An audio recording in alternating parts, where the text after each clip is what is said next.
También está delicada la situación en Bolivia, porque el nivel del agua del lago Titicaca sigue descendiendo. Ya superó su mínimo histórico que alcanzó en el año 96. Esta situación, según los expertos, podría empeorar a fin de año, pues no va a llover lo suficiente para poder satisfacer sus demandas de agua. El lago navegable más alto del mundo rompió su récord histórico mínimo de nivel de agua.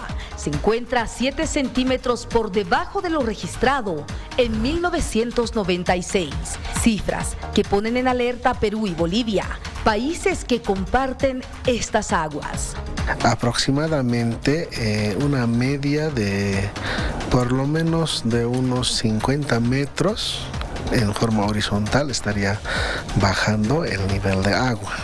Según el jefe de la unidad de hidrología, los pronósticos no son favorables para las comunidades que viven en las riberas del lago, pues no se prevé precipitaciones pluviales. A centímetros por debajo de este nivel, ¿no? Y si las precipitaciones no se registran, no va a haber alimentación de agua de las principales cuencas, tanto del lado boliviano como del lado Perú. Entonces todavía hay tendencia de bajar este nivel de agua. La disminución de las aguas trae consigo problemas en la pesca y la producción de alimentos, actividades de las que, dicho sea de paso, viven los pobladores del lago sagrado. Incluso en algunos lugares se puede ver que las totoras se están secando. Las totoras ya están en el suelo, ya no están debajo del agua. Ante este problema, se tiene previsto la realización de reuniones binacionales entre Bolivia y Perú. Es una situación muy dura para Bolivia, son casi 290 los municipios que están en esa emergencia de agua, son 290 de los 300 y pico que tiene, 340, casi 290 están con emergencia por falta de agua. Es una situación dramática, lo vimos aquí en nuestro país, de repente a veces desde el lado jocoso o encontrar lo bueno en medio de todo lo malo, donde de pronto había mucha gente que se volcaba a las playas que se habían formado a partir del descenso del agua, pero la realidad es que en esta zona, en todas las zonas adyacentes al lago Titicaca, hay mucha agricultura, mucha ganadería que depende de esa agua del lago.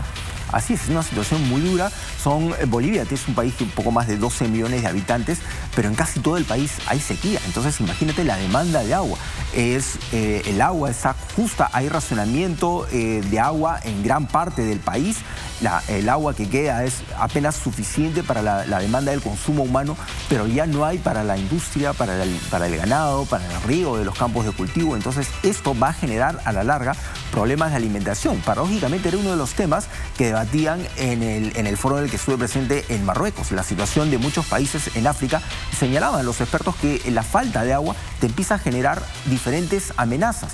La proliferación de enfermedades derivadas de la falta de higiene, derivadas de las malas condiciones en las que se almacena el agua, la falta de alimentos, porque obviamente no tienes cómo regar los campos de cultivo, y eso también empieza a desencadenar olas migratorias.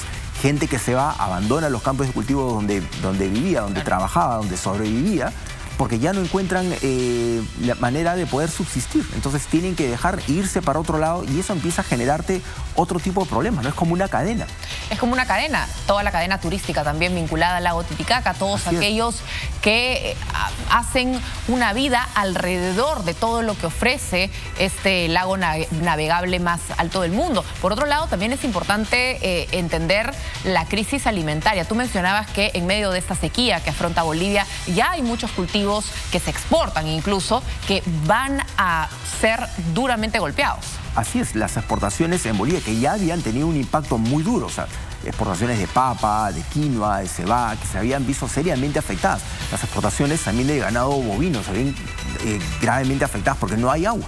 Los animales, hemos visto en reportajes anteriores de nuestros colegas aliados de Unitel en Bolivia, los animales que están muertos de sed, o sea, no tienen cómo alimentarse, los pastos están secos, empieza a morir prácticamente, toda esta industria empieza a irse abajo.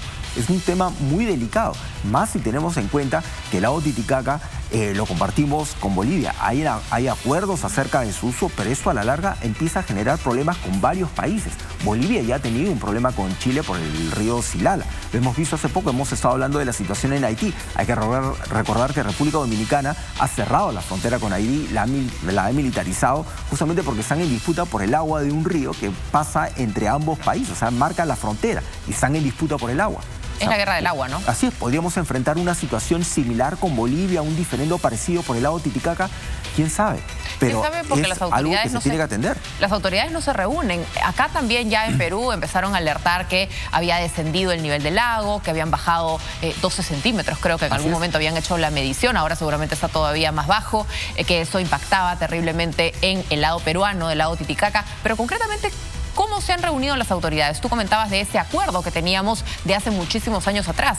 Estamos juntándonos, estamos hablando y ahí nuevamente hacemos la invocación, por ejemplo, al Ministerio del Ambiente, que es el encargado de ver todas estas planificaciones a futuro de lo que van a ser los recursos. Y eso no se resuelve bañándose con tacita, como nos recomendaba la ministra, sino con hacer reuniones bilaterales en este caso. Así es, para ver cómo contemplar la emergencia de todos los habitantes de esta región. Hay que tener en cuenta, por ejemplo, las autoridades de Puno, qué es lo que tienen que decir al respecto. También. Hay especialistas que habían señalado que se tenía que empezar a trabajar en reservorios de agua, que habían identificado zonas donde se podían implementar, pero lógicamente necesitaban una respuesta del gobierno, un apoyo del gobierno para decir ya, vamos a empezar a trabajar en esto. No han recibido ninguna respuesta, ninguna iniciativa, ni ninguna idea, o sea, nada, ni un mensaje de WhatsApp, absolutamente nada. Vamos a ver qué pasa en los próximos días. En todo caso, quedamos al pendiente porque ese tema de Bolivia también impacta directamente a nuestro país. Muchas gracias.